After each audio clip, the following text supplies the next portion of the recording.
Hello दोस्तों, मैं संजय देवांगन अपने यूट्यूब चैनल में आप सभी का स्वागत करता हूं। ये कहानी है उत्तराखंड के एक छोटे से गांव में रहने वाली मधुशाला तिवारी की। मधुशाला के पिता की गांव में थोड़ी सी ज़मीन थी जिसमें उसकी मां खेती किया करती थी और मधुशाला के पिता कपड़ों की बुनाई का छोटा सा व्यापार करते थे।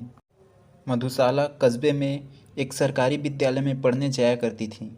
एक बार स्कूल के एक सार्वजनिक प्रोग्राम में मधुशाला को एक प्रोग्राम में प्रस्तुति देनी थी और उन्हें बालिका शोषण पर एक प्रस्तुति देनी थी।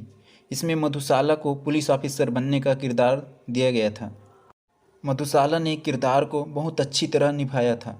मधुशाला ने अपने आईपीएस के किरदार के रूप में बहुत प्रभावित हुई और उसने अध्यापक से आईपीएस ऑफिसर के बारे में पूरी जानकारी ली तो वह बहुत प्रभावित हुई। मधुशाला का जीवन बहुत साधारण था। उसके पिताजी की आय बहुत न्यूनतम थी। उसके पिताजी की इतनी हैसियत नहीं थी कि उसके सारे सपने पूरे कर सकें। बस उसके मम्मी और पापा का इतना सा सपना था कि वो उसे सिलाई कढ़ाई का अच्छा काम सिखाकर बस उसकी शादी कर दें। पर मधुशाला खुद का एक अपना सपना अपने दिल में बसा चुकी थी, जिसे वो जानती भी नहीं थी कि वो क्या सपना देख रही है और कितने कठिन रास्ते वाला सपना देख रही है। मधुशाला एकदम मासूम, खूबसूरत और पढ़ने में बहुत अव्वल थी। मधुशाला ने 10वीं क्लास 80% अंकों से पास की थी। साथ ही ओली कपड़ों की बनावट में भी महारत हासिल कर ली थी। मधुशाला के घर वाले जितना उसकी 10वीं के रिजल्ट को देखकर प्रसन्न नहीं थे, उतना उन्हीं कपड़ों की बनावट में कुशलता देखकर थी। अब मधुशाला के चर्चे उनके समाज में बहुत अधिक होने लगे थे क्योंकि वो बहुत खूबसूरत होनहार थी। मधुशाला कस्बे के पास ही शहर में 11th के लिए पढ़ने जाने लगी थी और एक बहुत बड़े व्यवसायी के पुत्र रघु तिवारी को बहुत पसंद आ गई थी। रघु ने अपने पिता से कहकर मधुशाला के घर पर रिश्ता भिजवा दिया था और ये रिश्ता मधुशाला के माता पिता के लिए स्वर्ग के समान था। रघु के घर वाले रघु की शादी इसी साल करना चाहते थे, परंतु मधुशाला ने शादी करने के लिए साफ साफ इनकार कर दिया था। लेकिन उस पर उसके परिवार वालों का, रिश्तेदारों का बहुत दबाव बनाया गया। तब उसने कहीं जाकर अंत में शादी के लिए हाँ करनी पड़ी और उसने एक शर्त रखी थी कि वो पढ़ाई जारी रखेगी और शादी किसी भी हाल में 12वीं के बाद ही करेगी, क्योंकि उसके दिल में भी आईपीएस ऑफिसर बनने का एक सपना नप रहा था। उसके ससुराल वालों ने उसकी शर्त गंभीरता से नहीं ली और हाँ कर दी पढ़ाई जारी रखने के लिए और मधुशाला का रिश्ता पक्का कर दिया गया। मधुशाला ने क्लास 12th में 85% अंक प्राप्त किए। इसकी खुशी ना मधुशाला के परिवार को थी, ना ही ससुराल वालों को थी। मधुशाला की शादी धूमधाम से कर दी गई क्योंकि उसके ससुराल वाले बहुत पैसे वाले थे। शादी के 10 दिन में मधुशाला ने भाप लिया था कि उसके पति रघु ने इसे उसकी खूबसूरती के लिए उसे शादी की है। उसके पढ़ाई के नाम पर कॉलेज में दाखिला करवा दिया गया और उसे बाहर जाने की अनुमति नहीं दी गई। बस उसे परीक्षा में बाहर जाने की अनुमति दी गई। शादी के कुछ दिन बाद मधुशाला ने देखा कि उसके पति रघु के अन्य महिलाओं के साथ संबंध में भी रहने लगे और वो नशा भी करने लगा और कभी कभी तो नशे में घर भी आने लगा। पर मधुशाला को सिर्फ और सिर्फ अपना सपना पूरा करना था। वह कॉलेज में अच्छे अंक लाने के लिए पढ़ाई करती रही। उदासीन के समान उसके ससुराल में उसका जीवन व्यतीत हो रहा था और इसी तरह उसने अपने कॉलेज की ग्रेजुएशन भी पूरी कर ली। अब मधुशाला के मन में दिल्ली जाकर आईपीएस की तैयारी करने का था, पर वो ये बात अपनी ससुराल वालों को नहीं बता पा रही थी। एक दिन डरते डरते मधुशाला ने अपने पति रघु को ये बात बताई। उसने साफ मना कर दिया। उन्होंने कहा कि वो अपना फर्ज पूरा कर चुके हैं और अपना वादा भी। मधुशाला घुट घुट कर जीने लगी थी। अब जाने क्यों उसके लिए यह सपना और ज़रूरी और महत्वपूर्ण होता जा रहा था।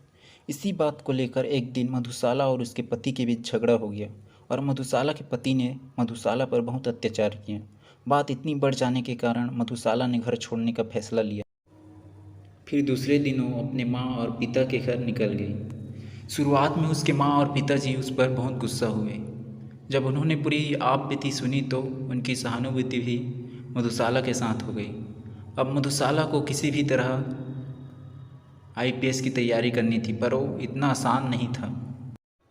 हालांकि वो अपने ससुराल वालों से बाहर निकल चुकी थी।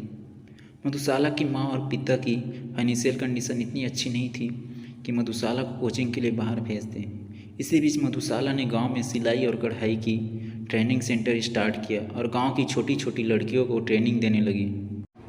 सिलाई और कढ़ाई की और साथ में सेल्फ प्रिपरेशन जारी रखी। इसी बीच उसने आईपीएस के लिए एग्ज़ाम भी दिया। वो बिफर रही, पर उसे इस परीक्षा से ये पता चला चुका था कि उसे आगे किस प्रकार तैयारी करनी है। मधुशाला ने पूरे 1 साल ट्रेनिंग सेंटर चलाकर कुछ पैसे इकट्ठे किए। कुछ उसके माता पिता की जमा की हुई पूंजी थी और कुछ पैसे उधार लेकर मधुशाला अपने सपनों की दौड़ के लिए दिल्ली निकल गई। मधुशाला ने 6 महीने की कठोर तपस्या और कोचिंग से आईपीएस के लिए प्री एग्ज़ाम क्लियर कर लिया था।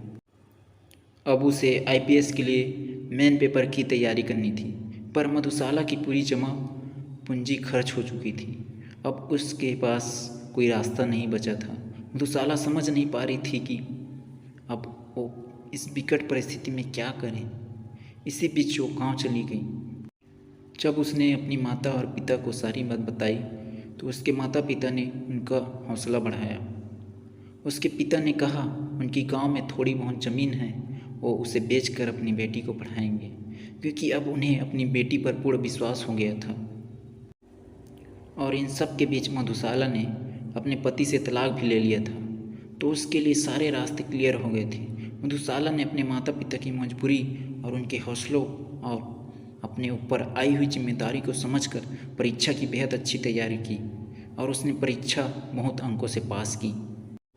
उसका इंटरव्यू भी बहुत अच्छा गया और बहुत जल्दी मधुशाला के परिवार में खुशियों की बहार आ गई, क्योंकि मधुशाला का आईपीएस अधिकारी के रूप में चयन हो गया था।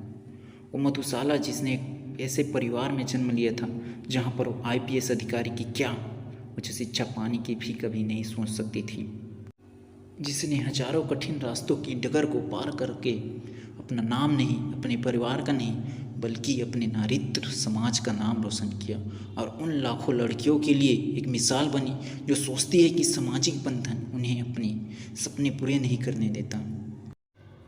दोस्तों, हम इस कहानी से सीख सकते हैं कि दुनिया में ऐसा कोई चीज़ असंभव नहीं है। यदि उस चीज़ के लिए सच्ची लगन और सच्ची इच्छा शक्ति है तो हम कठिन से कठिन भी लक्ष्य को प्राप्त कर सकते हैं। हम देख सकते हैं कि मधुशाला एक ऐसी महिला है जिन्होंने अपने लाइफ में बहुत सारी चुनौतियाँ, बहुत सारी संघर्ष को फाइट करते हुए निरंतर अपने जो लक्ष्य है, एक आईपीएस ऑफिसर बनने की लक्ष्य है, उसको हासिल किया उन्होंने। तो ऐसा दुनिया में कोई चीज़ असंभव नहीं है। यदि उस चीज़ को करने के लिए जुनून और जज्बा हो तो हम उस लक्ष्य को प्राप्त कर सकते हैं। तो दोस्तों, उम्मीद करता हूँ कि आप लोगों को यह कहानी बहुत अच्छी लगी होगी। यदि अच्छी लगी है तो हमें कमेंट बॉक्स में कमेंट करके ज़रूर बताएं। साथ ही अपने दोस्तों को भी शेयर करें। आप सभी को बहुत बहुत धन्यवाद दोस्तों, जो इस कहानी को सुनने के लिए अपने समय दिए हैं।